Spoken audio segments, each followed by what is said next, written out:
Okay, all right, so here we are at radians per second. We stopped. I wanted to talk to you. What does radians per second mean? Okay, as we're going around a circle, all right, I can draw a pretty good freehand circle. It's not great, but it's not bad. I used to be really good when I taught high school geometry. Boy, I could. Anyway, so it's got a radius here, same radius here. Okay, as an object moves from here to here along this circle, along this S right here, it goes through, it cuts an angle. Now, how fast it does the angle is the change, is the radians per second.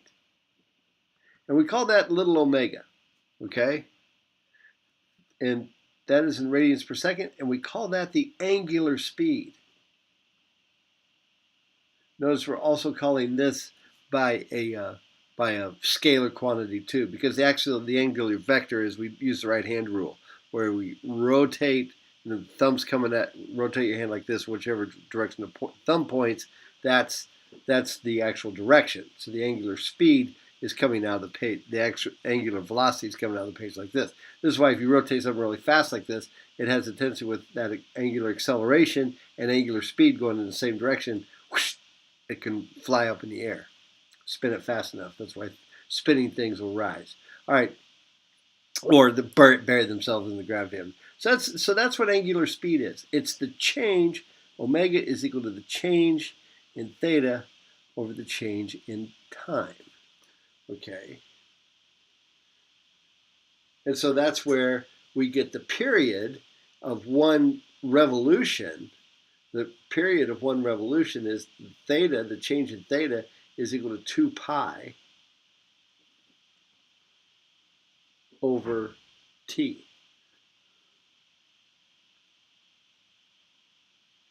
Okay? That's what omega is equal to. All right? Now then you can also say, what happens, and we know that t is equal to 1 over the frequency. Okay? So if I've got 1 over t, I've got the frequency. Correct? T is equal to, so therefore 1 over, so omega also equals 2 pi times, if I multiply by the frequency, the same thing as 1 over t, it's also 2 pi times the frequency, which we're not going to use so much in this chapter, but we use it a lot coming up in physics too, when we talk about, the angular voltage, alternating current, things like that, which depends on a sine curve rotating back and forth. All right. So there you go. That's the nut and bolts of this kind of thing. So now let's go back to their little problem. So what did they say? What was their little problem? All right, it says the wheel of a car, and we can just do it. Now we're going to probably fly through these next few slides because we've already set things up. Sorry, I have to do. I know. I'd have to do this every time because I forget. So here we go. So notice what they did. They said,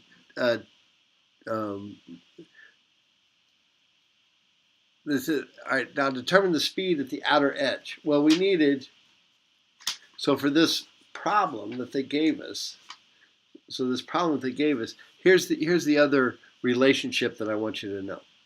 Okay, so we can solve this problem right away. All right, so now notice when we're going around a circle really fast, or we don't even have to be, we're changing our angle. We're changing our angle at the same time, but we're never changing the radius. The radius never changes while we're going around this circle. Okay, so here's the idea. You get an angular speed going. Now notice what they had there. Omega is equal to 2 pi over t. And that's what they came up with. Now all I got to do is multiply that by r.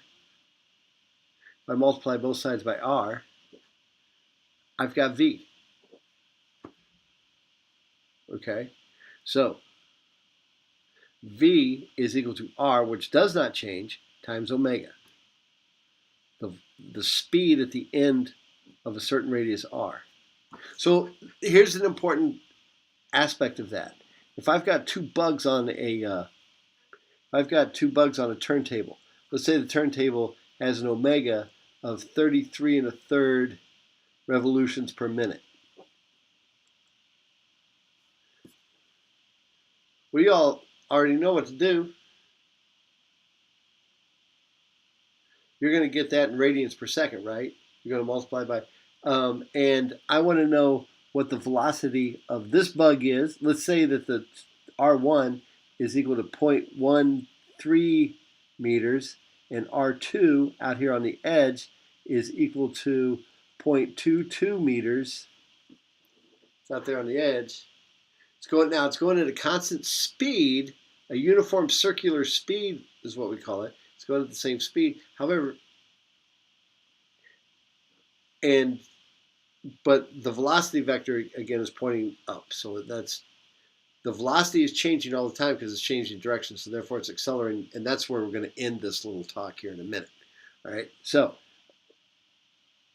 I want to know what the velocity of R1 is, and I want to know what the velocity of R2 is. All right. We already know to get omega, we've got to multiply to get 33 1/3. So we're going to take 33.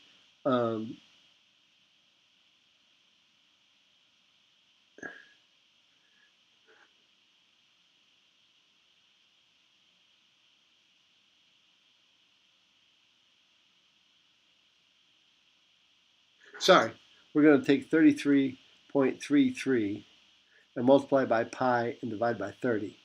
And that's my angular speed. Okay, so I'm going to go ahead and do that real quick. Sorry, I don't have my calculator out, but at least my computer bag's on zip, so I can get to it.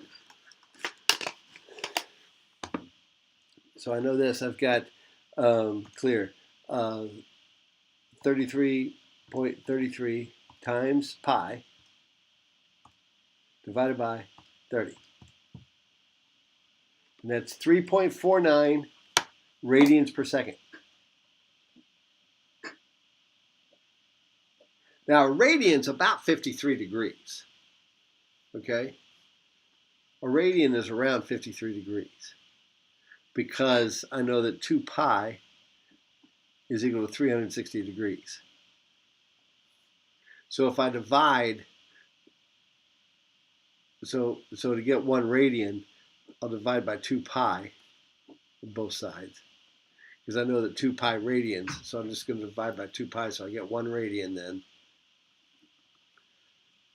is equal to 180 divided by pi. So that's its angular, 180 divided by pi. Now you might do this in a trig class. Yeah, it's 57.3 degrees. About. So 3.5 of these, that's almost, that's probably pretty close to a half a turn per second. Does a half a turn, which is kind of what we expect.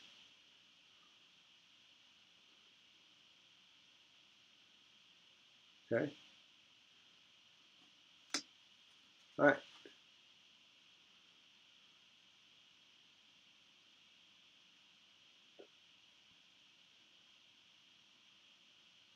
Yeah, and then 60 seconds later, half a turn per second, that'd be about 33 turns in a minute. So yeah, that'll work. So anyway, so it's going like this. So we still need to get V1 and V2. Well, piece of cake. We know that omega CV, the bug at R1 and the bug at R2, their omegas are equal to each other. The omega of R1 is equal to the omega of R2. That is a cold hard fact because they're both the angular speed that they're going on. They're on the same turntable, rotating at 33 1/3 RPMs, right? So therefore, their angular speeds are the same. Their velocities are very different. The one on the edge is going much faster. The one further out is going faster. So R1, what did I say those things were? R1 is equal to Let's say R1. I know I set this problem up. Oh, 0.13 meters and 0.22 meters. Okay. So R1 is equal to 0.13 meters. So the velocity of R1 is equal to 0.13 meters times 3.4549 radians per second. And radians cancels it. The meters just plops in there because radians are unitless. We call that a unitless thing. And the velocity of R2 is equal to 0.22 times 3.49 radians per second. So since it was almost twice as far out, it's going to be going twice as fast.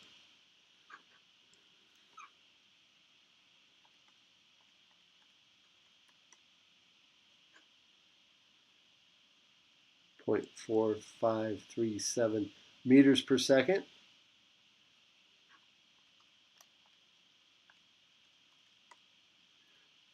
.7678 meters per second.